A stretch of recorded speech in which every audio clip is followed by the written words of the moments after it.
Bertempat di Gedung Aula Bea Cukai Tanjung Pandan, Belitung, tepatnya pada hari Jumat, tanggal 12 November, tahun 2021, pihak Bea Cukai Tanjung Pandan, Belitung, menggelar acara klarifikasi terkait adanya pemberitaan mengenai penindakan barang kena cukai, berupa minuman beralkohol, golongan B, dan golongan C, sebanyak 1.021 dus minuman beralkohol ilegal, atau 10.515 botol minuman ilegal tanpa dilekati pita cukai.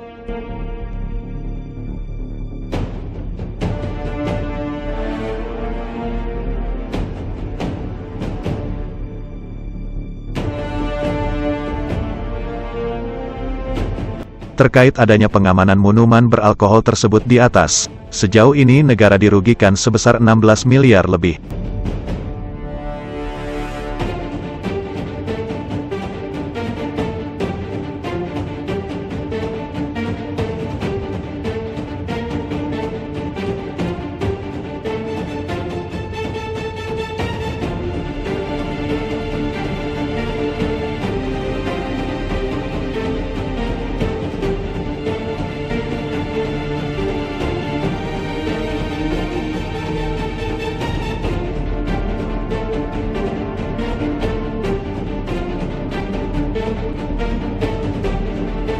Sementara itu, Jerry Kurniawan selaku Kepala Kantor Bea Cukai Kabupaten Belitung menjelaskan.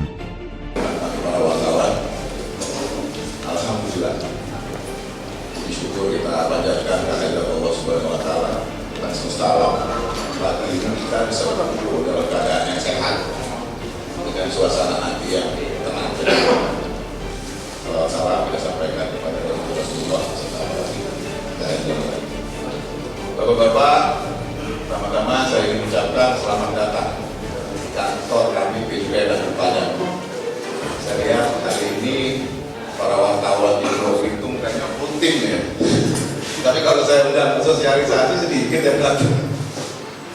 Oke Bapak ya, hari ini saya akan melakukan klarifikasi pemberitaan yang mungkin beberapa hari belakangan viral ya, terkait adanya tindakan yang dilakukan oleh Bea Cukai terhadap pemasukan PPNA ilegal ya di Pulau Belitung ya, dan yang dilakukan oleh tim Bea Cukai Tanjung Pandan beserta bersama-sama dengan tim Bea Cukai dari kantor wilayah Sumatera bagian Timur. Ya.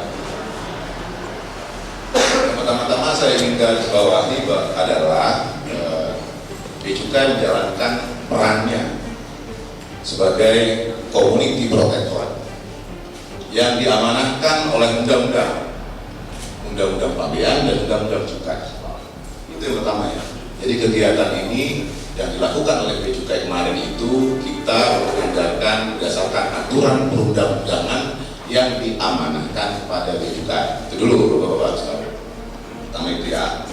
Yang kedua, yang ingin saya sampaikan lagi bahwa kegiatan penindakan ini dilakukan oleh tim Bea Cukai Tanjung Pandan bersama dengan tim kantor wilayah Bea Cukai Sumatera bagian Timur.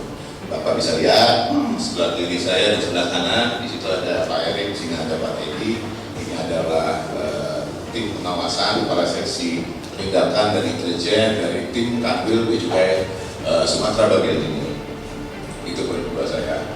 Yang ketiga saya ingin menjelaskan bahwa terkait berita yang viral beberapa hari ini ya, Pulau Belitung, pertanyaan-pertanyaan ya, saya ingin menggarisbawahi bahwa benar telah dilakukan penindakan terhadap MMA ilegal ya oleh Bea Cukai Tanjung Pandan dan Sumatera bagian Timur pada hari Senin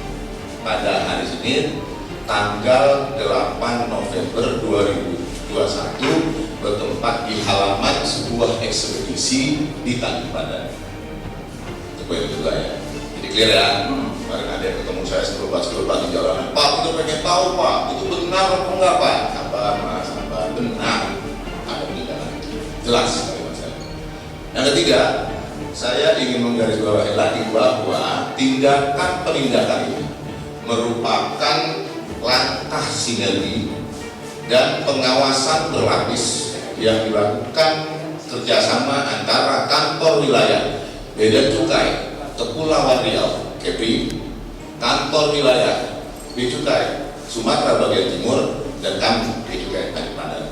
Jadi ada 3 center ya Pak, dimulai dari ujung KEPRI Sumatera bagian timur sampai masuk ke Bea Cukai Tanjung Pandan. Berawal dari apa? Berawal dari adanya informasi, sebelas. Berawal dari adanya informasi bahwa ada kapal kayu.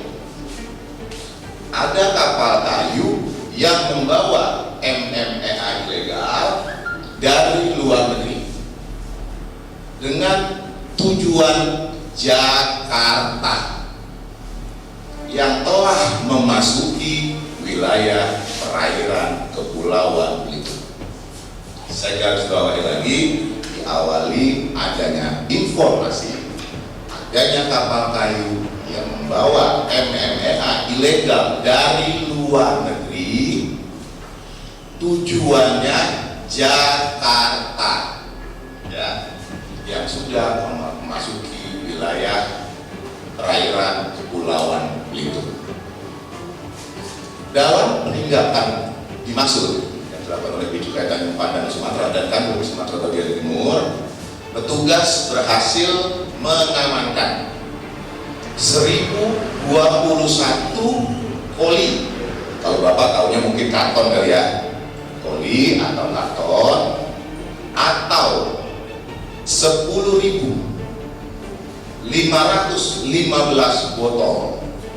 Jadi 1021 koli atau karton setara dengan 10.515 botol ya, MMA ilegal. Kenapa saya katakan ilegal?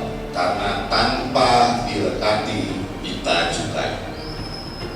Dengan perkiraan total kerugian negara sebesar 16,876325 miliar rupiah. Jadi total perkiraan ya Pak ya, perkiraan. Habis saya ditekan-tekan terus sama wartawan, jadi hitungnya cepet-cepet nih Pak. Dengan taksiran perkiraan nilai potensi kerugian negaranya sekitar, nanti Bapak dibagi 16 sekian M rupiah total ya Pak, meliputi biaya masuk, PPN impor, PPh impor, dan pembayaran cukai yang harus dibayar. Jadi jelas ya, meliputi apa tuh sampai 16 M? Biaya masuk, PPN impor, PPh impor, dan cukai yang harus dibayar. Nilainya tadi sekitar 16, sekian M. Saya ingin memperjelas, barang ini bukan ditujukan untuk konsumsi di Pulau Belitung. Bapak bisa bayangin kalau kita yang konsumsi Pak, siapa yang mau minum? Kapan habisnya ya? Jadi barang ini ditujukan untuk konsumsi di Jakarta. Kalau begitu gimana? Berarti Pulau Belitung hanya digunakan sebagai tempat transit. Paham ya? Jadi pulau kita ini Pak digunakan oleh orang-orang yang memasukkan barang haram ini cuma buat tempat transit Pak. Mau nggak kalau dipakai untuk tempat begituan? Enggak kan? Saya rasa semua masyarakat di Pulau Belitung masih sepakat gitu. Digunakan untuk transit ya, dan dengan cara berusaha mengelabui petugas dengan menggunakan pergantian moda. Tadinya laut, masih kami laut ya, tadi Bapak sudah sampaikan jelas, pindah darat dengan moda melalui truk-truk yang akan diangkut menggunakan kapal ro dengan menggunakan jasa ekspedisi. Oke ya, jelas ya.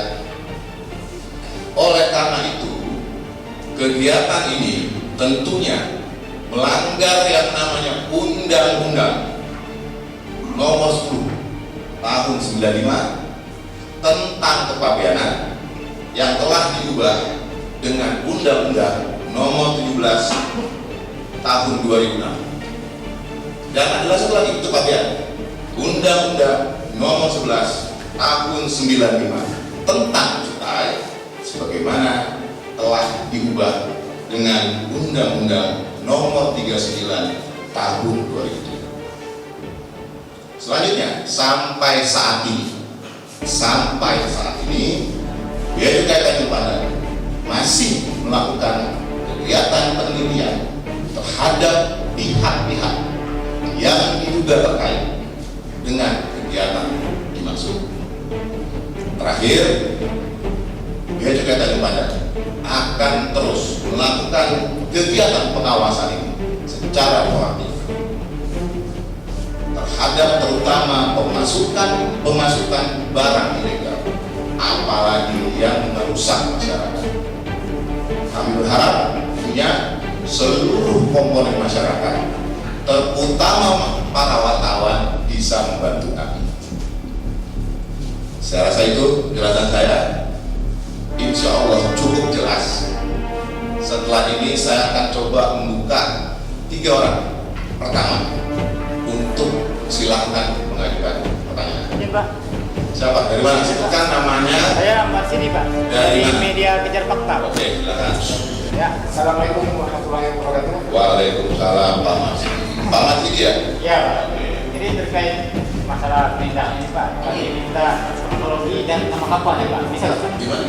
Kami minta kronologi dari awalnya Pak sampai ke sini dan nama kapalnya bisa Pak? Oh gitu. Ini. Iya, ya, bisa Pak. Dari Terima kasih Pak ya. Oke, terima kasih. Yang pertama itu ya, kronologi tindakan dan sampai sekarang. Oke, lanjut.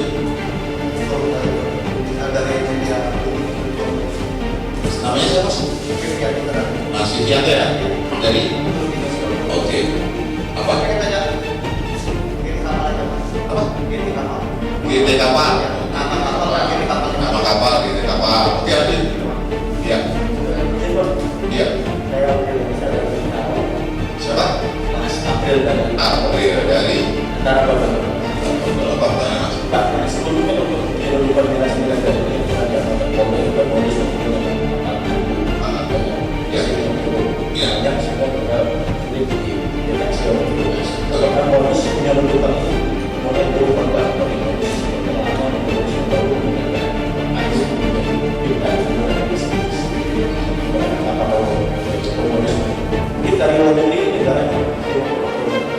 Oke ya, ada orang ya.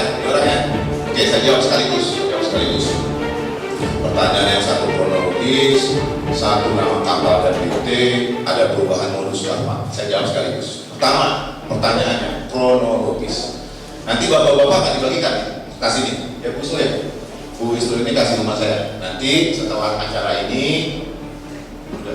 setelah kita sampai sebelum, nanti akan pokoknya bapak-bapak akan dibagikan. Karena secara umum kegiatan kronologis umumnya sudah ada Pak, di poin-poin yang sudah akan kita sebarkan. Secara umum loh ya. Tadi saya sudah menjelaskan bahwa Bea Cukai masih melakukan penelitian, kalau istilahnya penyidikan. Jadi tentunya ada informasi-informasi yang hanya peruntukannya dipergunakan oleh tim penyidikan. Jadi untuk sementara waktu ini yang bisa saya sampaikan, dan ini kegiatan penelitian dan penyidikan ini masih akan terus dilanjutkan. Karena memang situasi cerita perjalanannya, Bapak bisa bayangkan, saya jelaskan tadi dari luar masuk itu kan cerita yang panjang ya Pak. Bukan juga mudah melakukan kegiatan penelitian penyidikan dalam rangka menentukan pihak-pihak dan segala macamnya. Jadi sementara itu jawaban saya ya. Kalau tadi bicara tentang kapal, terkait kapal hantu, ini saya senang nih, kayak itu di pilot of Caribbean. Jadi kapal hantu. Sebenarnya sama Pak. Ini informasi kapal ini, ya tentunya kapal hantu. Kalau bukan kapal hantu, dia dari awal-awal udah selesai, gak akan sampai ke Pulau Belitung. Tapi mengenai detil modus, ya saya bicara umum, saya akan tambah sedikit secara umum. Kemungkinan bisa banyak, gitu ya, banyak. Apakah masuk, udah gitu mungkin. Apakah ini kan apakah ya, ada apakah ada permasalahan, kapal nggak bisa lanjut, ada menepi di Belitung, ataukah memang Belitung dicoba menjadi spot yang benar-benar dipakai itu masih panjang, itu masih dalam proses penelitian dan penyelidikan. Jadi informasi yang saya bisa sampaikan sejauh itu ya, karena saya tidak mau mengganggu proses penyelidikan kami juga, dan saya harap bapak-bapak semua bisa paham ya, maklumi. Tapi secara umum informasi ini sudah sangat clear. Jadi bapak-bapak nggak usah berandai-andai, nggak usah ngintip-ngintip dari depan. Bapak itu juga, bapak itu informasi itu. Saya buka untuk 2 pertanyaan lagi. Silakan kedua lagi. Siapa dari mana? Ya Pak, ini dari Sinergi Pos. Ya. Ini kan merupakan tindakan undang-undang, Betul. hukum. Iya. Nah, berarti ada pemilik dong Pak. Iya. Keselanjutan dari pemilik itu sendiri siapa Pak? Dan apa yang akan dilakukan? Iya. Pertama ya. Yang kedua siapa? Selamat siang dari Belitung Televisi juga. Iya. Kami ingin mempertanyakan kapal. Untuk kapal itu sekarang berada di mana? Itu satu kan. Kemudian yang terlibat di dalam hal ini untuk ABK itu posisinya di mana? Iya. Terima kasih. Oke. Saya jawab dari kapal dulu nih. Jelas dulu. Saya perjelas lagi, nggak apa-apa. Jadi gini. Seperti tadi saya sudah jelaskan, penangkapan di halaman ekspedisi. Itu ya. Kalau lagi juga tahu lokasi kapalnya, sudah kami tangkap kapalnya, Pak. Logikamunya ya. Sekarang kapal di mana ya? Petani kapalnya, tapi kan kita faktanya, semua bicaranya harus dengan fakta, Pak. Unsur-unsurnya harus jelas ya. Jadi kalau Bapak tanya, karena orang kapal hantu itu pendeteksi AIS mati. Saya nggak tahu kalau Bapak tahu AIS atau enggak, itu yang ada sinyal-sinyal yang di dalam kapal yang dia memancarkan bisa dideteksi gitu. Jadi kita tahu kapal ini di sini kapal ini. Ya kalau orang menunduk AIS dihidupin, semua orang tahu, nggak jadi menunduk. Kira-kira. Jadi kalau pertanyaannya, tahu nggak gitu sekarang posisi kapal di mana? Itu yang sedang kami lakukan penelitian. Didoakan aja mudah-mudahan kita bisa dapat. Itu Bapak. Yang kedua mengenai pemilik barang. Sekali lagi Pak, kegiatan ini masih dalam proses penelitian. Justru itu yang kami mencoba untuk dalami. Tapi sekali lagi ini kami masih dalam proses penelitian dan pendidikan kami. Karena kita nggak bisa sembarangan ngomong-ngomong kata orang, itu nggak bisa. Kalau unsur-unsur namanya penegakan hukum ini harus berdasarkan alat bukti yang kuat. Nggak bisa sembarangan. Kalau nggak nanti tadi pas namanya siapa sih? Willy. Siapa? Willy. Lili. Eli. Nah, ada yang bilang nih pas ini nih, mobil itu tertangkap Bapak. Boleh nggak Bapak begitu Pak? Nggak boleh. Jadi harus memenuhi unsur-unsur pidana dan dengan alat bukti yang kuat minimal 2. Nggak boleh. Ya, jadi prinsipnya itu sama. Semua aparat penegak hukum begitu prinsipnya. Saya kira itu pasti penasaran kan lihat kontainer nih ya. Kita sama-sama bergerak ke sebelah ya. Kita buka, kita lihat. Biar jelas, tidak ada dusta di antara kita. Gitu ya kira-kira. Terakhir ya. Oh, tapi tadi udah. Kalau udah, ya udah Bapak ini silakan. Siapa Pak? Ekspedisi siapa? Ekspedisi Pak. Gimana? Pak Istami ini Pak. Iya, silakan. Ekspedisi itu. Ya. Ya, siapa? Pak siapa Pak? Namanya Pak? Pak Islami dari Pos. Pak Islami. Ya, Pak silakan Pak. Tadi Bapak bilang ada kerjasama itu baik Sumatera bagian timur dan ya. Artinya Bapak kan sudah koordinasi, ada koordinasi lah di laut itu kan. Sekarang mengapa tidak ditangkap tengah laut itu? Kita kan punya sarana kapal-kapal cepat itu. Kok ditangkapnya setelah Bapak ada informasi di dalam sini? Ini gimana titik-titiknya? Ya. Pak Islami ya. Saya jawab ya. Terakhir ya. Pak Islami tanya. Nanti nggak apa-apa. Nanti baca dulu gini biar Bapak lebih kan pegang ya. Saya mau tanya, Pak, itu tadi Bapak koordinasi Pak, ambil DJBC Kepri, ambil DJBC Sumbakti, sampai kantor kita ini Pak berkoordinasi. Saya ingin jelaskan, makanya tadi di awal nanti Bapak bisa pegang ya, bisa dipegang. Pengawasan ini kami sebut pengawasan berlapis, Pak Islami. Orang melakukan pengawasan belum tentu pasti dengan tepat langsung bisa mendeteksi kapan, di mana, dan siapa itu agak mudah. Tapi ketika di sini terendus lewat sini di mana titik terendus lebih akurat, di situ kita lakukan tindakan. Prinsip itu yang kami anut sekarang di Direktorat Jenderal Bea Cukai. Jadi sinergi, tahu nanti sampai Jakarta nih barang setelah dari sini lewat, di Jakarta tindak. Paham ya Pak ya? Atau Jawa Timur tindak Jawa Timur. Tapi terus bergerak dari sini kita info terus nyambung. Itulah penguatan pengawasan wilayah pesisir timur. Oke, terakhir itu saya tutup. Oke, sekali lagi kalau untuk ekspedisi, sekali lagi ini masih dalam proses penelitian. Jadi saya tidak bisa publish. Ini masih dalam proses penelitian. Nanti kalau ada hal-hal yang lebih jelas akan saya sampaikan. Oke, ya, itu yang saya tutup. Sekali lagi ini contoh barang. Bapak bisa lihat. Oh ya, golongan barangnya adalah dominan mayoritas golongan C. Golongan C dominan, tapi ada sebagian kecil golongan B. Apa aja Pak barangnya Pak? Itu Bapak lihat. Oke, ini dari ambil saya akan coba jelaskan. Golongan C itu Pak adalah golongan di atas alkoholnya di atas 40%. Sorry, di atas 20%. Jadi golongan C itu di atas 20%, untuk golongan B itu 5-20%. Ya, golongan B itu 5-20%, golongan C itu di atas 20%. Jadi ini mayoritas golongan C, tapi ada sebagian kecil golongan B. Oke ya, kita buka komputer ya. Saya tutup. Assalamualaikum warahmatullahi wabarakatuh. Terima kasih kehadirannya.